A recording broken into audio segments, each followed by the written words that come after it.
go right now to Mayor Eric Garcetti Right to see now, what he's talking about. Aerial drops with our helicopters. As soon as there's daybreak, we will have fixed-wing aircraft on this as well.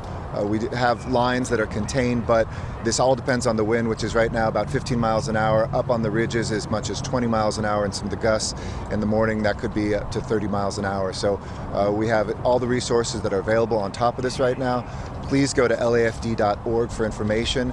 On Sepulveda at the Westwood Rec Center, that is one of the evacuation centers where we have set up shelter for folks that are in the mandatory evacuation area. Also in the Sherman Oaks Van Nuys Rec Center in the San Fernando Valley, that is available. And for animals, we have stuff set up, again, lafd.org. But we have pushed that mandatory evacuation now further west to Chautauqua. So get out, get your stuff together, and leave now. Do not wait on that. If you hear that, and everybody who is poised further west, be ready. Do not evacuate yet further west of that, but be ready if you do get that. We're pushing out alerts, and we do have LAPD shortly going door to door. We do have some confirmations of lost structures. We don't have addresses or streets, but we believe it's up towards the northern stretches of the Tiger Tail in that area in Brentwood. But so far, no massive loss of any structures beyond that. Mayor, when you say structures, do you mean homes? Homes, exactly. We believe those to be homes. Good morning. Our Good morning. pilot counted at least 4 or 5. Yes. Megan Reyes with NBC4. Yes. Will you speak to those people who still have not gotten out of the Absolutely. We have homes that we believe are lost now. Do not wait. Do not think that you can fight this. Do not get your own hoses out. Do not fight this fire. Leave it to the professionals of LAFD and our sister agencies that are out there. And if you get those orders, do not wait. Just remember, a couple weeks ago, I was talking to somebody who lost their home completely.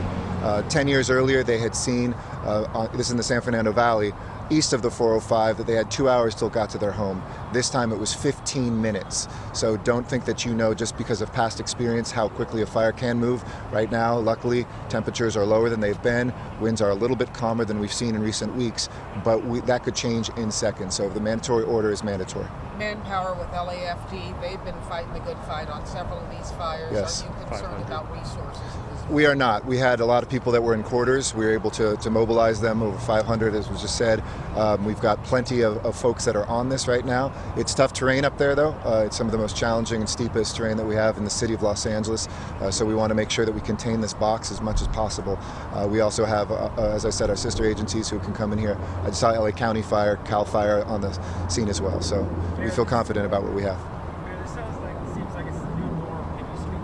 There's no question that we're seeing this year after year, that this is the new normal. Extreme weather, we saw that in the early part of the year with a lot of rain, which provided a lot of fuel. We knew that in January when we had all of that rain. And also what we've seen year after year, the hottest years on record, some of the most extreme shifts in weather, whether that's winds or the high temperatures in recent days. We have a couple things on our side in this fire though. We're praying that with the hard work of our firefighters, we'll be out here at least a couple days for sure fighting this fire. We hope that it doesn't shift and take any further homes, and certainly we want to make sure there's no loss of life. That is our top priority. Mayor, we heard you residents in these type of areas. Sorry? What do you want to tell about residents? The residents in this area, be calm, but get out. It is time, but this is an area that my parents live in. I know this area very well, and this is a place where you should not be the hero. You should not be somebody waiting. Get out when we say get out, and we will make sure with LAPD, with our rec centers and other places, that you are safe and you are taken care of. Mayor, have you talked to your parents? Did they evacuate? I've not talked to them. They're out of town. The governor just declared emergency throughout the state. Yes. Have you spoken to the governor, and do you have his cooperation for help with all this? We do have. We're coordinating. I haven't spoken to him yet personally, but we are drawing up our declaration of emergency here in the city. I'll be signing that shortly.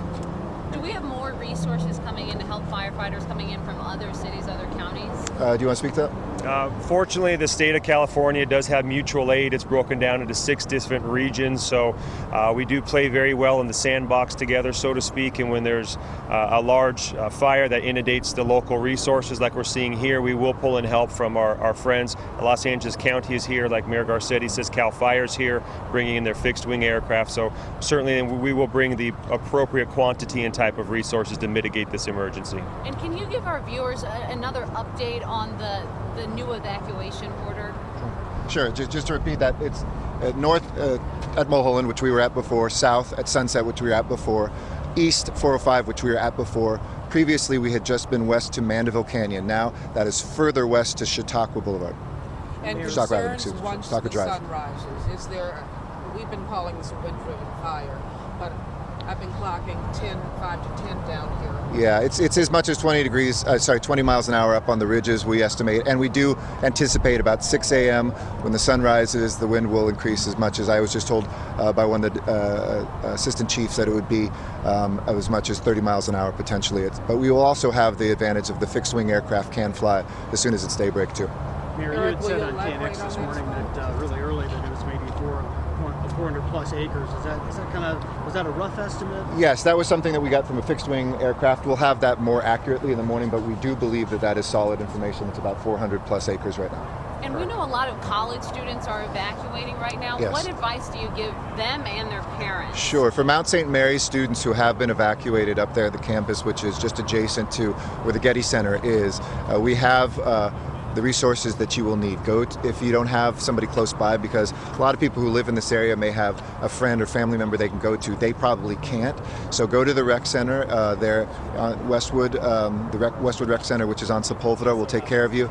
As soon as that is filled, we also have the overflow, and we'll continue opening evacuation centers wherever necessary, working with the Red Cross too. We can set those up extremely quickly. We'll make sure they're fed, taken care of, and safe. Okay. We Thanks, do everyone. want to Yeah. provide one update Sure. that we just heard is that the western border, the mandatory evacuations is continuing to push, and it's all the way to Temescal Canyon at this point. So again, that's Temescal Canyon for your western border of a mandatory evacuation. Now is the time where you enact your Ready, Set, Go program.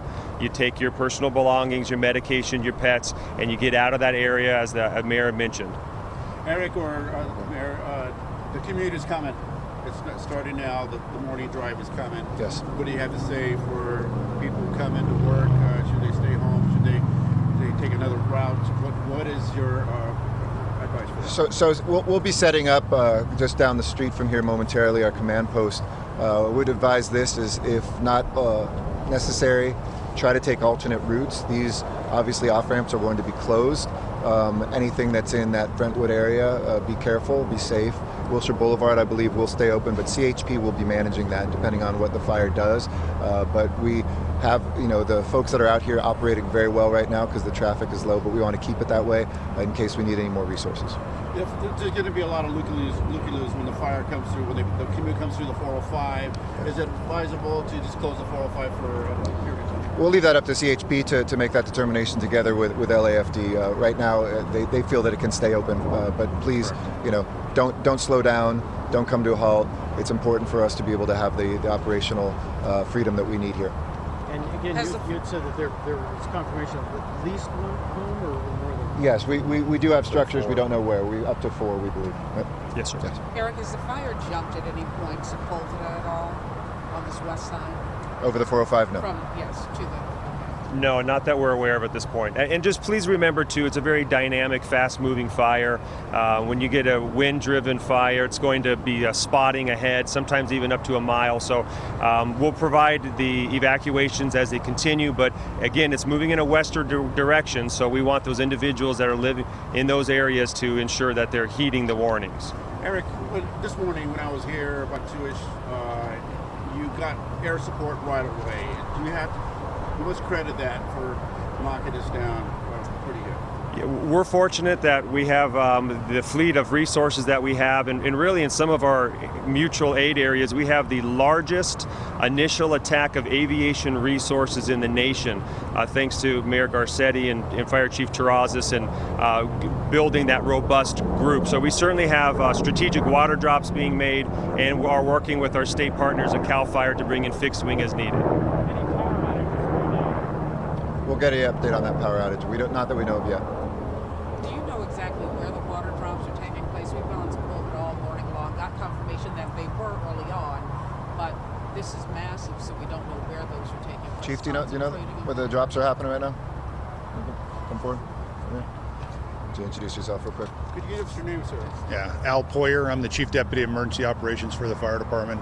As the Mayor and Eric have told you, we're focusing all of our resources and assets on protecting the homes on the southern and western edge of the fire. So when you don't see water drops here along Sepulveda, rest assured, all of our assets have been brought to bear, and they're making water drops to try and protect those homes on the western and southern flanks of this fire. So it's primarily you're focusing on structure protection via the aerial attack? Yeah, structure defense and structure protection, yes, and then Thank you. evacuation. What area is your biggest concern going forward the next hour, 2 hours, 3 hours? Yeah, it's very difficult to tell. Like Eric said, it's a very dynamic fire at this time. The fire is burning primarily in a southwesterly direction. Those folks in Kenter Canyon, along Bundy Drive and Mandeville Canyon have been evacuated. And of course, we've pushed that boundary out to Mescal Canyon right now, but we're primarily focused on Kenter Canyon and along Bundy Drive and Mandeville Canyon at this time. At any point, did a fire ever jump the 405 freeway? No, it's not. Okay. Thanks, guys. We'll Thank give you more you so updates. Appreciate it. much. Thank you.